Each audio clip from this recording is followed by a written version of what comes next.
என்ன ஆதிரா இவ இப்படி நடந்துக்கிறா? ஆரத்தி தட்டை தட்டி விட்டா வலது கால் எடுத்து வச்சு உள்ள வராம இடது கால் எடுத்து வச்சு உள்ள வரா. இப்பதான் பிரபுவும் கார்த்தியும் ஒரே வீட்டுல ஒன்னா தங்க ஆரம்பிச்சிருக்காங்க. இப்ப இந்த பொண்ணால குடும்பமே ரெண்டா போயிடும் போல இருக்கே. ஆதிர, இந்த பொண்ணோட கோபத்தையும் வெறுப்பையும் பார்க்கும்போது எனக்கு ரொம்ப பயமா இருக்குமா. பாட்டி, பயப்படாதீங்க. சத்யாவோட நிலைமையில இருந்து கொஞ்சம் யோசிச்சு பாருங்க. அவளோட கோவத்துல நியாயம் இருக்குன்னு புரியும். விருப்பம் இல்லாம தாலி கட்டுறது எவ்ளோ பெரிய கொடுமை, அது எவ்ளோ பெரிய வலி.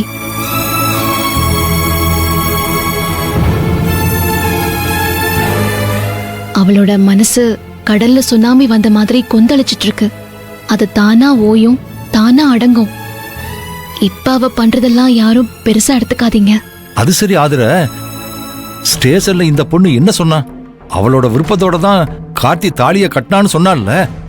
அப்படி சொல்லிட்டு இப்ப ஏன் இப்படி கோவப்படுறா? கார்த்திய வெளியில கொண்டு வரதுக்காக அவ பொய் சொல்லிருப்பாளோன்னு எனக்கு தோணுது மாமா. ஓ, அது உண்மை கிடையாது. அவ கழுத்துல கார்த்தி கட்டினது அவ விருப்பமோ சம்மதமோ இல்லாம கட்டின கட்டாய தாலி மாமா. இந்த பொண்ணு இப்படி இருந்தா அவளுக்கும் கஷ்டம், நம்ம எல்லாருக்கும் கஷ்டம். அவகிட்ட போய் பேசு, என்னன்னு கேளு, சமாதானப்படுத்து.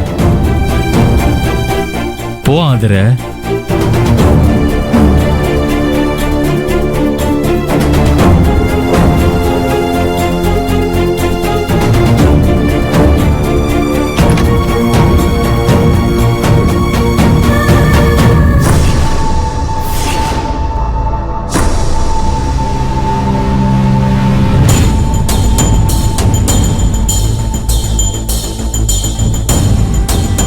சத்யா, என்ன? உன்கிட்ட கொஞ்சம் பேசணும் சத்யா. உங்ககிட்ட பேச எனக்கு விருப்பம் இல்ல.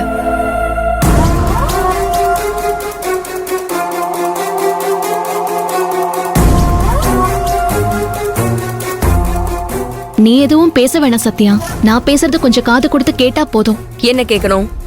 அட்வைஸா? நான் ஏற்கனவே ரொம்ப டிஸ்டர்ப்டா இருக்கேன். நீங்க வேற ஏதாவது சொல்லி என்ன டார்ச்சர் பண்ணாதீங்க. என்னோட இமோஷன்ஸையும் ஃபீலிங்ஸையும் கொஞ்சம் புரிஞ்சுக்கோங்க.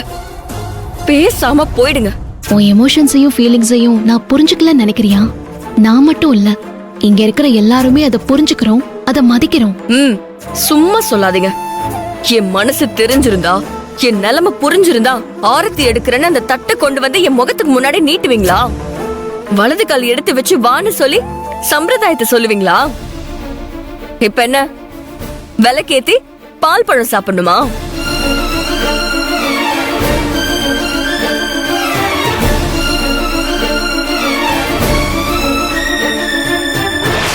இல்ல சத்யா, உனக்கு பிடிக்காத எதுவும் இந்த வீட்ல நடக்காது. இந்த தாலியே என் கழுத்துல எனக்கு பிடிக்காம ஏறினது தானே. மாட்டுக்கு கட்டுற மூக்கணாங்கயிறும் இந்த தாலி கயிறும் ஒண்ணுன்னு நினைச்சு என்ன அடக்குறதுக்காக ஒருத்தன் என் கழுத்துல என்னோட விருப்பமும் சம்மதமும் இல்லாம கட்டினான். இந்த தாலிக்கு நீங்க என்ன பதில் சொல்ல போறீங்க?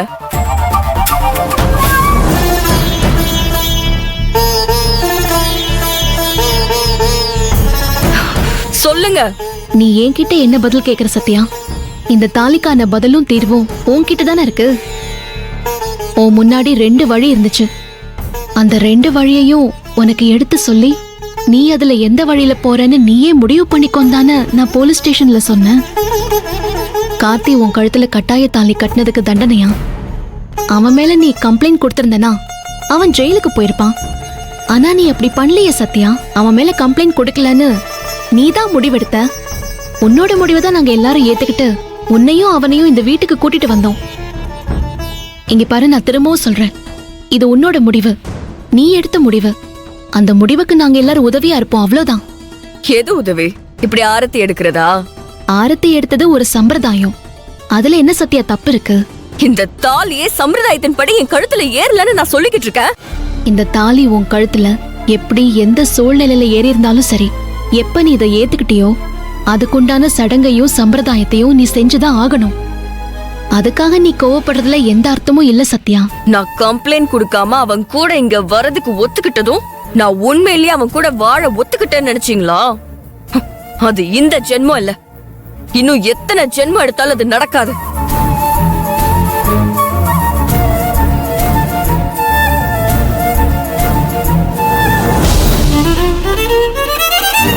என்ன சொன்னீங்க?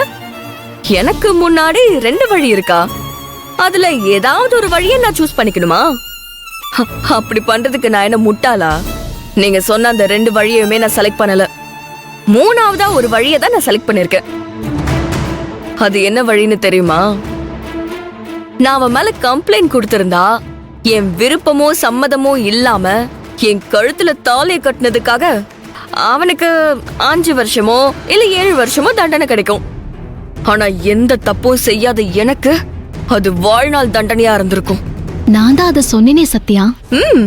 சொன்னீங்க. இத சொல்லிட்டு அடுத்ததான் என்ன சொன்னீங்க? அவனை ஏத்துக்கிட்டா அவன் கூட வாழலாம், 2 பேருக்குமே ஒரு புது வாழ்க்கை அமையும்னு சொன்னீங்க. அது என்னால ஏத்துக்க முடியாது. என் கழுத்துல தாலியை கட்டின பாவத்துக்கு அவன் வாழ்க்கை முழுக்க தண்டனை அனுபவிக்கணும்னு நான் முடிவு பண்ணேன்.